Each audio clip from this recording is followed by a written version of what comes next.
Selamat pagi, Ibu. Hari ini saya akan mempresentasikan proposal skripsi saya yang berjudul Analisis Potensi dan Vulkanik Sanonggoang sebagai objek wisata alam di Kabupaten Manggarai Barat. Nama saya yang Salo Jawa. Oke, kita langsung ke latar belakang penelitian saya.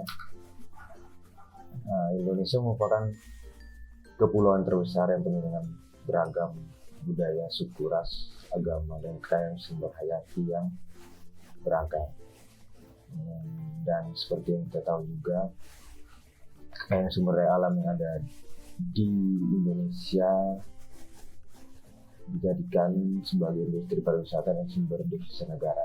Industri pariwisata Indonesia saat ini berkembang begitu pesat. Di tahun 2017, lebih dari 14 juta wisatawan mancanegara berkunjung di Indonesia. Jumlah ini lebih 2 juta dari tahun sebelumnya, dan target pemerintah Indonesia pada tahun 2019 wisatawan yang berkunjung di Indonesia mencapai 20 juta pengunjung.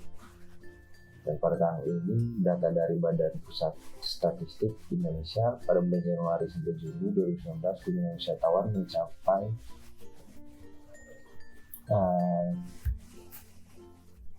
783 juta jumlah. 783 juta. Jumlah ini naik 4,01% dibandingkan dengan jumlah kunjungan wisatawan mancanegara pada periode yang sama tahun 2018. Dan untuk mencapai target 20 juta kunjungan wisatawan mancanegara, pemerintah Indonesia selalu melalui Kementerian Pariwisata menentukan 4 destinasi super prioritas, yaitu Danau Toba, Mandalika, Borobudur, dan Labuan Bajo. Sehingga demikian, keempat destinasi ini menjadi destinasi yang paling diprioritaskan pemerintah Indonesia untuk mencapai 20 juta kunjungan wisatawan mancanegara pada tahun 2019. Dengan adanya kebijakan ini dari Labuan Bajo akan menjadi salah satu destinasi wisata yang akan sering dikunjungi oleh wisatawan mancanegara maupun wisatawan Nusantara, karena jarak dari Bali ke Labuan Bajo seperti yang kita tahu begitu dekat, dan biaya yang harus dikeluarkan tidak begitu banyak. Labuan Bajo merupakan salah satu destinasi super prioritas dan telah menjadi wisata premium yang telah ditentukan oleh Presiden kita Bapak Jokowi. Dan sekarang Labuan Bajo telah menjadi wisata yang begitu terkenal dengan wisata alam, budaya, wisata bahari, dan Taman Nasional Komodo sebagai objek wisata utamanya. Labuan Bajo merupakan ibu kota dari Kabupaten Manggarai Barat yang memiliki objek wisata bahari dan wisata alam masih asri. Namun saat ini pariwisata Labuan Bajo untuk sementara sedang merencanakan atau lebih memfokuskan pembangunan objek wisata baharinya dan Taman Nasional Komodo, dikarenakan wisata bahari dan Taman Nasional Komodo sebagai daya tarik utama pariwisata Kabupaten Manggarai Barat. Selain wisata bahari dan Taman Nasional Komodo, Labuan Bajo juga sebenarnya memiliki beberapa kawasan yang sebenarnya memiliki potensi yang dapat dikelola sebagai daerah tujuan wisata di Kabupaten Manggarai Barat. Salah satunya adalah Danau Vulkanik Sanonggoang. Dan ini merupakan danau vulkanik terbesar di Provinsi Nusa Tenggara Timur, dan kawasan tersebut dikelilingi oleh gunungan dan hutan yang masih alami. Oleh karena itu, saya sebagai penulis sangat tertarik membuat tulisan tentang analisis potensi danau vulkanik Sanonggoang sebagai destinasi wisata alam di Kabupaten Manggarai Barat. Fokus masalahnya dalam penelitian ini tentu harus terfokus dengan permasalahan yang diteliti sehingga dapat sesuai antara harapan dan hasil yang diperoleh saat melakukan penelitian. Dalam penelitian ini saya membatasi permasalahan yang akan diteliti, yaitu menganalisis potensi Danau Vulkanik Sanonggoang sebagai destinasi wisata alam di Kabupaten Manggarai Barat. Berdasarkan latar belakang di atas, maka dapat dirumuskan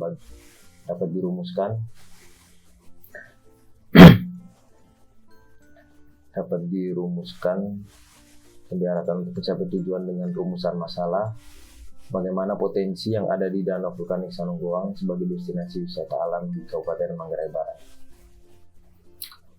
Yang berikutnya, tujuan penelitian. Tujuan dari penelitian yaitu menganalisis potensi Danau Vulkanik Sanonggoang sebagai destinasi wisata alam di Kabupaten Manggarai Barat dan dapat membangkitkan ekonomi masyarakat sekitar kawasan objek wisata. Manfaat penelitian, yang pertama teoritis, terus yang berikutnya manfaatnya praktis. Dari manfaat teoritisnya, penelitian ini diharapkan dapat dijadikan tambahan kajian dalam ilmu pariwisata sebagai acuan dan bahan pertimbangan bagi penelitian sejenis. Untuk praktisnya, bagi pemerintah daerah Kabupaten Manggarai Barat diharapkan dapat bermanfaat sebagai tambahan informasi dan masukan bagi lembaga yang terkait dengan pengelolaan kepariwisataan Kabupaten Manggarai Barat. Bagi masyarakat setempatnya, penelitian ini diharapkan dapat menumbuhkan minat keterlibatan masyarakat di sektor pariwisata. Landasan teori yang saya pakai, yang pertama pengertian pariwisata, komponen pariwisata 4A, yang berikutnya potensi wisata, yang berikutnya jenis-jenis pariwisata, yang berikutnya wisata alam, yang berikutnya konsep wisata alam, yang berikutnya danau. Kerangka pemikiran teoritik saya hampir sama seperti landasan teori yang saya pakai. Pariwisata, konsep wisata alam, komponen pariwisata 4A, jenis pariwisata, potensi wisata, wisata alam. Dari penelitian terdahulu yang saya ambil adalah penelitian yang dilakukan oleh Gugun Gunardi dengan judul Identifikasi Potensi Kawasan Wisata Kalipasir Kota Tangerang. Penelitian ini dilakukan 2010. Tujuan dari penelitian ini adalah menemukan potensi wisata di kawasan Kali Pasir, khususnya pariwisata budaya di kawasan Cinan Kali Pasir untuk dijadikan sebagai suatu kawasan wisata. Hasil dari penelitian ini adalah berdasarkan hasil analisis mengenai kondisi existing baik kondisi fisik maupun pengunjung yang datang ke kawasan Kali Pasir, dapat disimpulkan bahwa Kali Pasir dapat dikembangkan sebagai kawasan wisata. Nah, yang berikutnya usulan dari hasil penelitian ini yang perlu ditingkatkan nantinya adalah pemeliharaan dan peningkatan infrastruktur yang sudah ada di kawasan wisata Kali Pasir. Dan dari beberapa wisata yang dikembangkan di kawasan Kali Pasir ini, wisata budaya yang akan dijadikan wisata utama dan wisata lain menjadi pendukung dari wisata utama.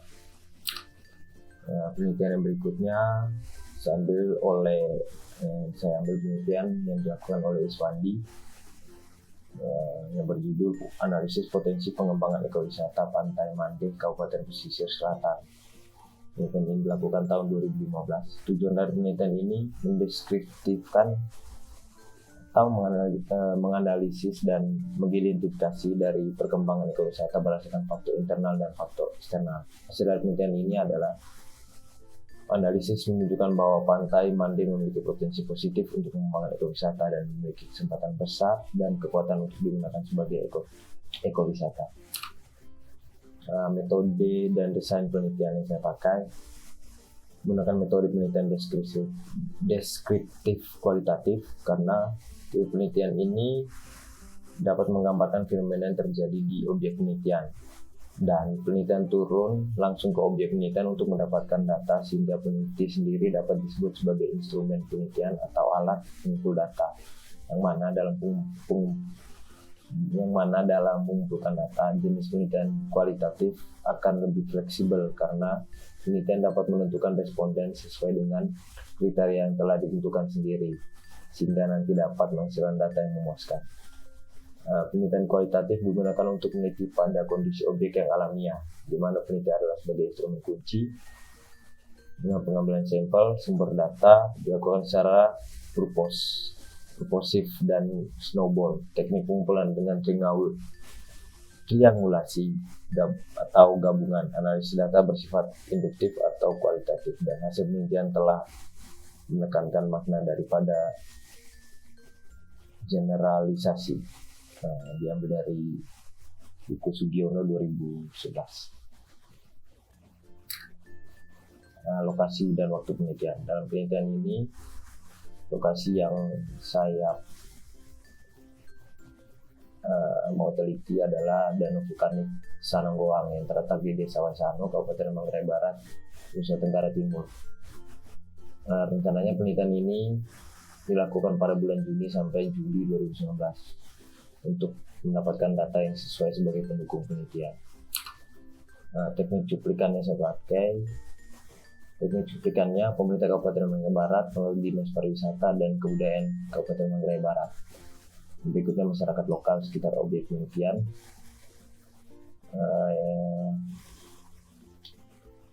Yang berikutnya teknik pengumpulan data adalah wawancara, observasi, dan dokumentasi. Keabsahan data yang saya pakai adalah triangulasi. Cara yang paling umum digunakan dalam menjamin validitas data dalam penelitian kualitatif. Triangulasi merupakan teknik pemeriksaan keabsahan data dengan memanfaatkan sesuatu yang lain di luar data itu untuk keperluan pengecekan data atau sebagai pembanding terhadap data itu. Metode analisis data yang saya pakai, reduksi data, penyajian data, dan penarik kesimpulan. Alur penelitiannya tahap pra-lapangan, tahap pekerjaan lapangan, dan berikutnya tahap analisis data. Oke Bu, sekian dan terima kasih. Mohon maaf Bu,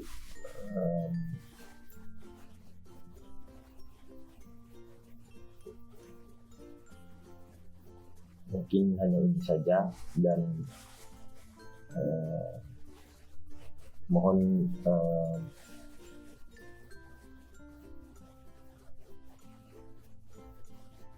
masukan dari Ibu, apakah proposal saya sudah begitu bagus atau masih ya bisa dikatakan masih belum maksimal lah Bu. Oke Bu, terima kasih Bu.